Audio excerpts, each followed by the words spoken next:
जय भगवान श्री कृष्ण जी। व्यक्ति गलत होता है या उसकी परिस्थितियां? जी हाँ, दो व्यक्ति थे। एक बहुत धनवान था और दूसरा बहुत गरीब था।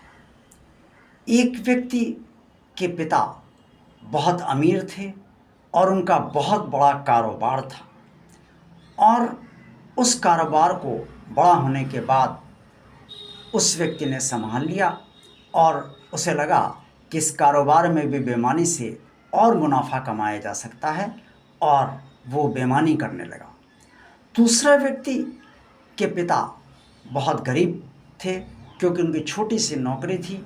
नौकरी छूट जाने के बाद उन्होंने एक छोटा सा कारोबार शुरू करा, उससे भी कोई बहुत ज़्यादा आमदनी नहीं थी।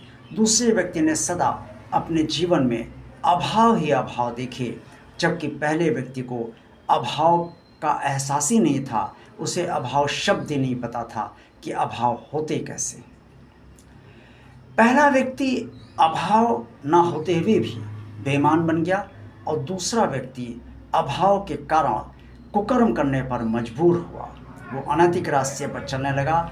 उसने जब देखा कि उसका भविष्य बहुत अंधकारमय है और उसका परिवार भी भुखमरी के कगार पे आ चुका है, तब उसने ना चाहते हुए भी गलत कर्म करने शुरू कर दिए, और वो कर्म करने लगा जिससे कि उससे पैसा मिले। कानून की दृष्टि में गलत व्यक्ति गलत ही होता है, क्योंकि वहाँ पर परिस्थितियाँ नहीं देखी जा सकती, और परिस्थितियाँ देखी भी नहीं जानी चाहिए, क्योंकि अगर परिस्थितिवश किसी को सज़ा न दी जाएगी तो फिर हर आदमी इसका बहाना बनाकर गलत कर्म करने लगेगा और समाज में व्यभिचार फैलने लगेगा। लेकिन फिर भी समाज को इस पर विचार करना ही चाहिए कि व्यक्ति गलत है या व्यक्ति की स्थितियाँ परिस्थितियाँ गलत हैं। कोई भी बच्चा जन्म से बुरा नहीं होता, बच्चे सभी अच्छे होते हैं, लेकिन बच्चे माता पिता के संस्कार और माता पिता के दिए गए वातावरण के अंदर ही वो पलते फूलते हैं, बड़े होते हैं, और उनके भाई बहन, उनके परिवार का पूरा वातावरण जो होता है, उस वातावरण का प्रभाव उस बच्चे पर बड़ा होने तक पूरी तरीके से पड़ता है, और बाद में उस व्यक्ति का जीवन भी अपने परिवार के वातावरण के अनुसार काफ़ी हद तक चलता रहता है।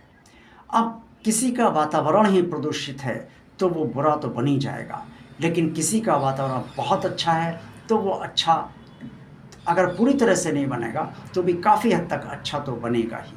अब इसमें दोष किसका है? वातावरण का, परिस्थितियों का, या फिर स्वयं उस व्यक्ति का? कुछ लोगों की प्रवृत्तियाँ ही बहुत घातक होती हैं, उनकी तो बात छोड़िए, क्योंकि वो तो जन्म से ही एक तरीके से राक्षसी प्रवृत्ति के पैदा होते हैं। लेकिन जो व्यक्ति सज्जन होते हैं, हृदय से दयालु होते हैं, फिर भी परिस्थितियों वश उन्हें अनैतिक कर्म करने के लिए मजबूर होना पड़ता है, और बड़े से बड़े ईमानदारों का भी ईमान डोल जाता है जब उनकी स्थितियाँ परिस्थितियाँ बुरी तरीके से लड़खड़ा जाती है। ऐसी अग्नि परीक्षा में हर व्यक्ति खरा नहीं उतर पाता है। दोष किसका होता है? स्थितियों में परिस्थितियों का या उस व्यक्ति का? हर बात भाग्य, नियति और भगवान पर नहीं डाली जा सकती, क्योंकि अगर नियति सब कुछ है तब तो कोई भी व्यक्ति दोषी है ही नहीं, और ना ही कोई व्यक्ति प्रशंसा का पात्र है। अगर भाग्य सब कुछ है तो ना तो कोई व्यक्ति दोषी है और ना ही उसकी प्रशंसा की जानी चाहिए, और अगर भगवान ही सब कुछ करता है तो फिर कोई भी दोषी नहीं माना जाना चाहिए और ना ही किसी की तारीफ की जानी चाहिए। लेकिन फिर भी कर्म हर मनुष्य के ही होते हैं, और उसका फल भगवान अच्छा बुरा सभी को देता ही है।